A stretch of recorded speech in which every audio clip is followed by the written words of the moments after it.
Any questions? Thank you, Mr. President. Iris Tao with NTV Sister Media with the Epoch Times. We've done a lot to clean up DC and fight crimes here. And as a lot of Americans and people from all around the world are coming to the nation's capital ahead of the major 250th birthday events here, how important is it for you to really keep delivering on these results? But also, what does it mean for America's identity on the national and international stage?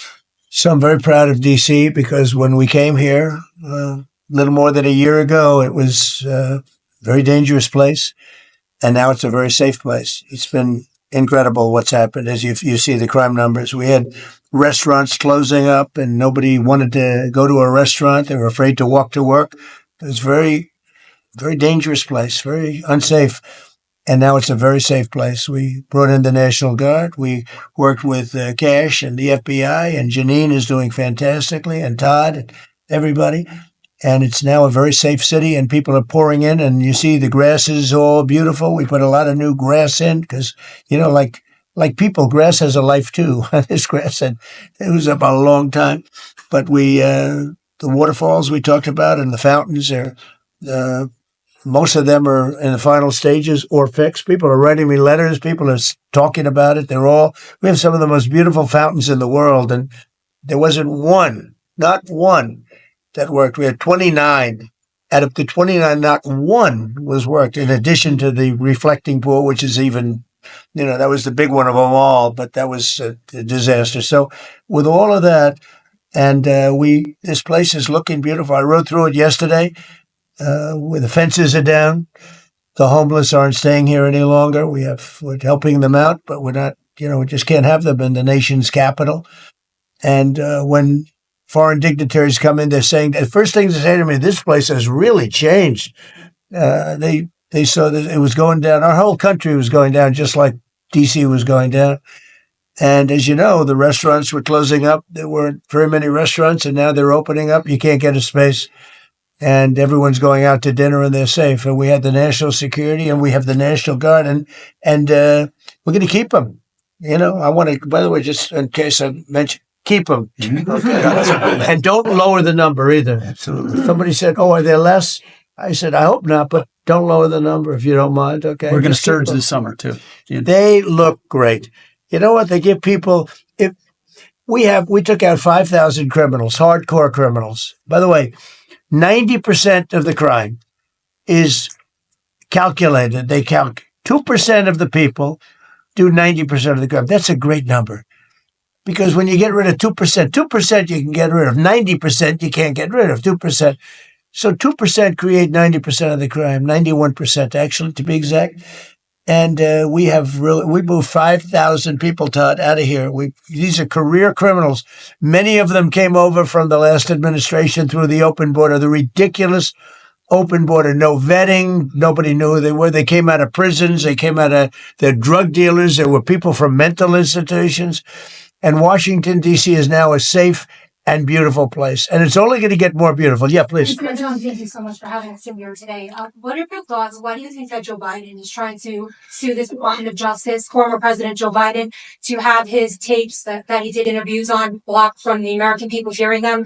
Do you think that he's trying to hide something? And maybe Acting Attorney General Todd Blanche could comment on if they will countersue and release those tapes to the American public. Are you talking about it with respect to his book? Well, I'd like to see it. I don't know. Maybe there's some constitutional reason. I don't know. I would like to see what he has to say, because we can never allow what happened to this country to happen. The man was grossly incompetent, and the Democrats, I call them the Democrats because the policy is so bad, but they came very close to destroying our country. We can never let it happen again. And I hope that you're able to produce that. I think it would be very interesting reading for people. Mr. President, Iran wants control of the Strait of Hormuz. Would you accept a short-term deal that allows Iran and Oman to control the Strait? And would they have to open it immediately, or would you be open to that happening over a period of time? No, the Strait's going to be open to everybody. And who would control it? It's international waters.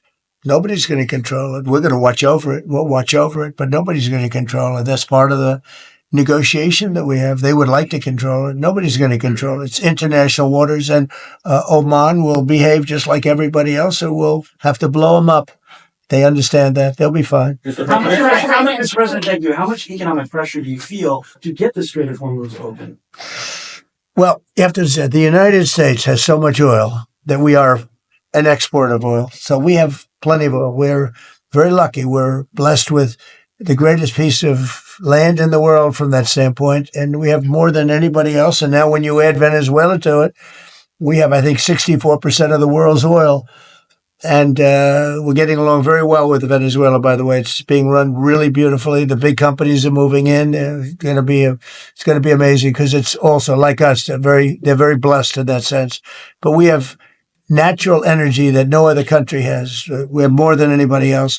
So it's really a world problem because most of the world doesn't have that. And we're making it available. During the closing, I don't know if you've seen some of the satellite pictures, boats, hundreds of boats lined up. It looks like, I used to say, the Long Island Expressway with cars.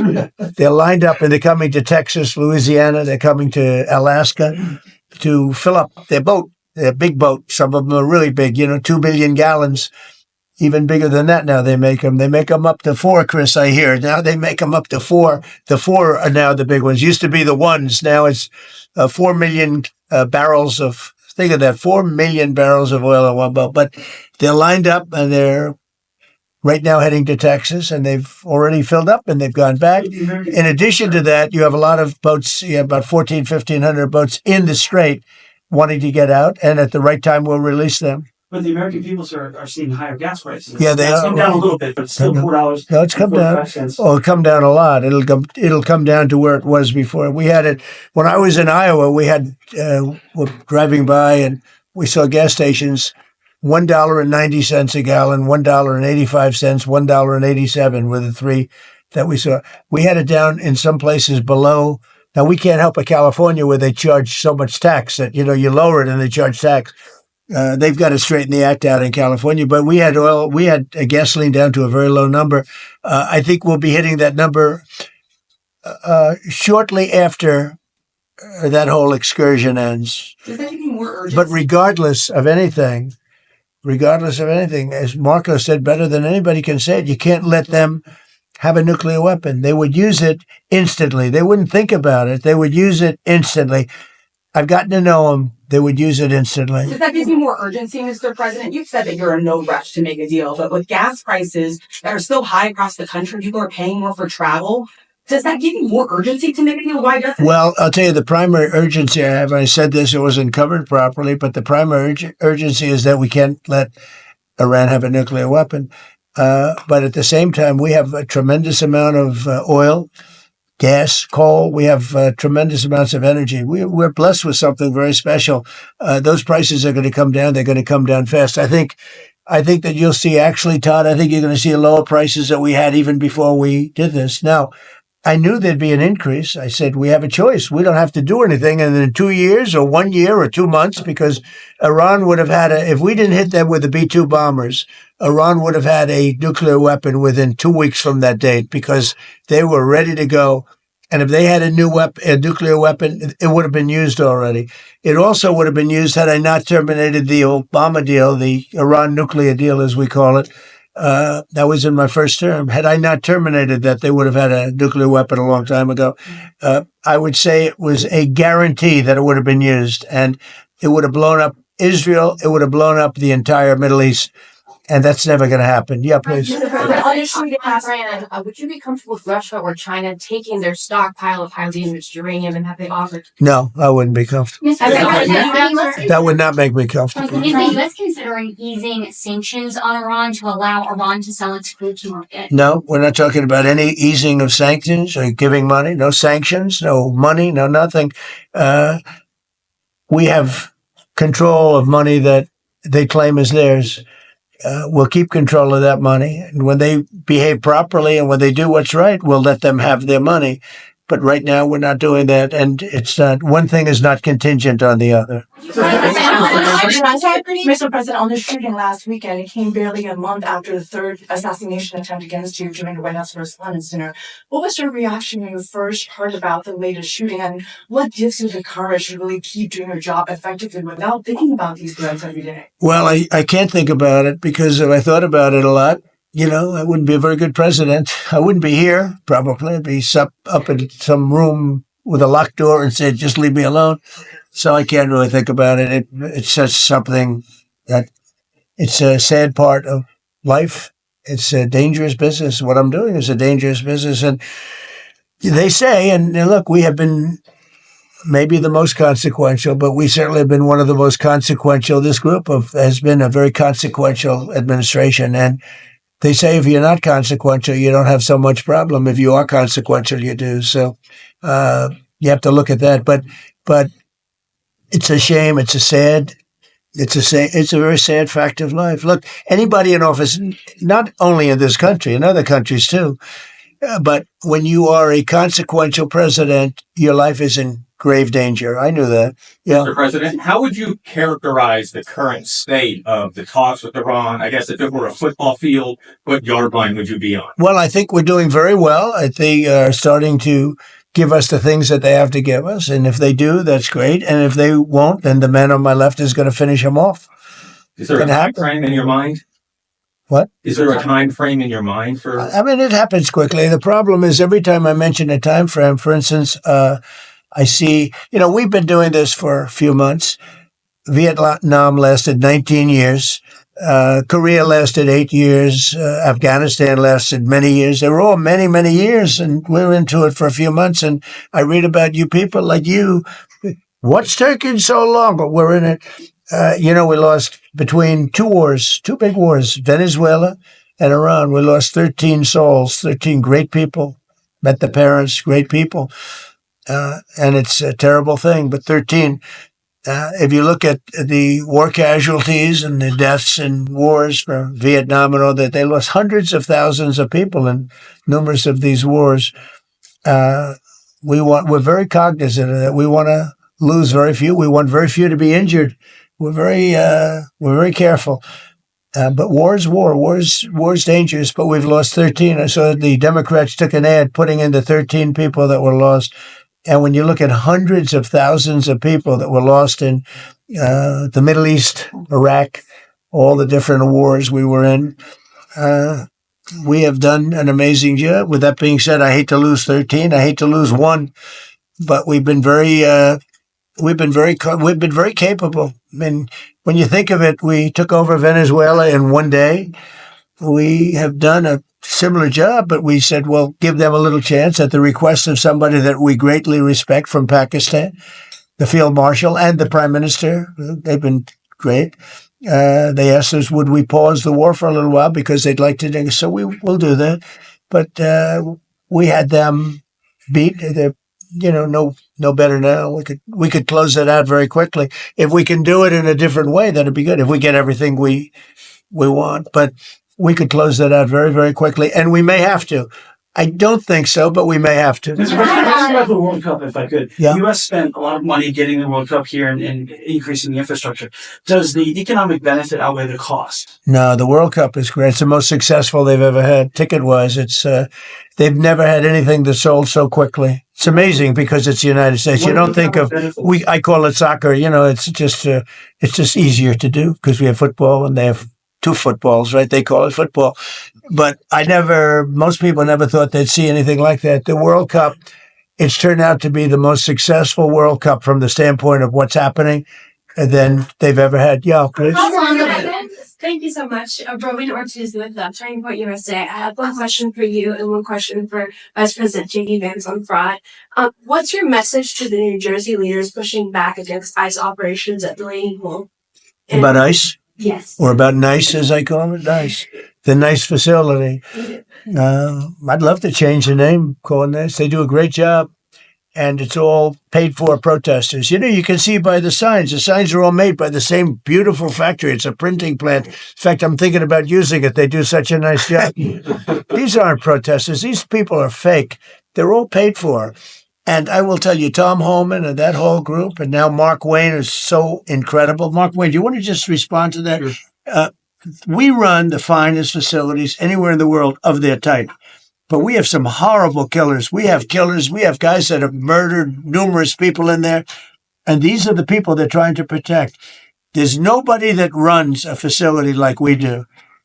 Mark Wayne, please. Yeah, it shows that this radical left Democrats' priorities when they decide to go out and protest a detention center where we're housing rapists, child predators, murderers, drug dealers, and they choose Memorial Day of all the time to go protest something that they say that they're that it's because they're on a hunger strike when there was only a handful of individuals that was refusing to eat because they want their ethnic group or their ethnic right food.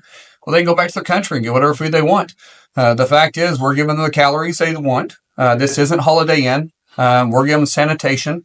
But for the Democrats and the governor, like Governor Sherrill and Senator Kim and Senator Booker, to go out and do something like this of all the days is very frustrating. And we see Antifa signs are literally out there. The local police literally refusing to respond. They barricade it, not allowing our employees to come in and out. ICE has to go out there, remove the barricade, and then you have one of the senators complain because he got splattered with a pepper ball. I'm sorry, you probably shouldn't have been there. You know, one thing I'll say about that, the local police, I know a lot of the New Jersey police, they're phenomenal. They love us, but they're told not to do anything. That's right. They love us. They love him. They even love me a lot. And I'm in New Jersey a lot. It's great. I mean, I think it's a great place. It's got a group of people running it now that are having a hard time. But they really like this administration. They love this administration more than any administration they've ever had. And they're thanking me all the time. And, I see those guys going up and down the Jersey Turnpike with their big, beautiful hats on. I say, I'd like to look like that someday. They're great. No, these are great people, and they love him, and they love ICE, and they love the Border Patrol, and they're not allowed to talk to anybody. It's like, but it all comes from the top. They have to follow orders. They want to keep their jobs. Are you expecting Congress to pass a federal gas tax holiday? A gas tax holiday? Yeah, this is that. Well, it's something we might talk about. Let's see what happens over the next week, 2 weeks. A lot of good things are happening. No, I was invited to I was going to go on Wednesday, but they closed it out very quickly. They're great. And Jim Dolan's a great guy. He's, as you know, owns and in charge of Madison Square Garden. He's having a good year. Boy, what a team. They win all their games. They have some great players. I think I'll be going to one of the games. Yeah, I was invited by numerous people and Jim. And I think I'll be going. It's great to see it. The Knicks have really suffered for years, and they're doing right. They're doing right now very well. Would you accept an agreement with Iran that just calls for further talks on the uranium? Or No. The only option. No, the basics. No, I would for some of it, because it's a memorandum of understanding for speed. One of the things that will happen is the Strait will open immediately, but it's got to be perfect. I'm not going to do this. I didn't do this to get a crummy agreement. The worst agreement ever signed was by Barack Hussein Obama. What a horrible agreement that was. It was a setback for this country, for the whole world. The Middle East would have blown itself up. No, I would like to have the countries we're talking about with Saudi Arabia, UAE, Qatar, and the others. We'd like to have them immediately join and Steve Witkoff is working on that with Jared and some others, but would like to have them join the Abraham Accords. It'll be historic if they do it. And I think they owe that to us, to be honest. I think, because that really would be a tremendous sign. And I think those countries owe it to us. Steve, are you going to get them to sign? We're definitely pushing it. I'm not sure we should make the deal if they don't sign. You want to know the truth. If they don't sign to join the Abraham Accords, I don't know that we have countries in there already. UAE, great countries, bold countries. And it's turned out to be so good, so effective. And so we're, requesting strongly that they join. It'll be great. It'll be great for Saudi Arabia. It'll be great for Qatar and Kuwait, the whole group. So the Iran deal might be contingent on more countries joining. I don't know. I don't want to say that. I'm not going to give you, what's contingent, what's not. I can say that we can make a good deal right now, but maybe not a great deal. And if it's not a great deal, we're not making it. So because we can make a great deal with this guy right here. And, but it's a lot nastier. Probably wouldn't go as quickly. We wouldn't be talking about it as quickly, but it would be foolproof. But I think we're doing very well, Steve. I think we're doing pretty well in terms of the negotiation, but we'll see. If it's not going to be a real deal, because Obama had that horrible JCPOA, whatever it was the worst deal.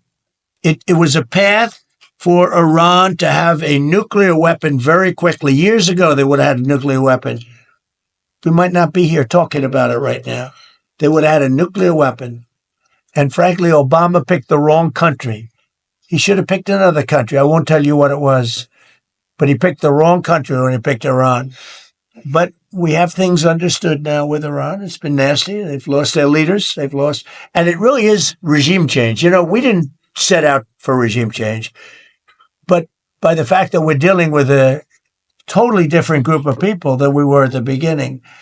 And frankly, I find them to be much more reasonable. I actually find them to be smarter, but I find them to be much more reasonable. This is regime change.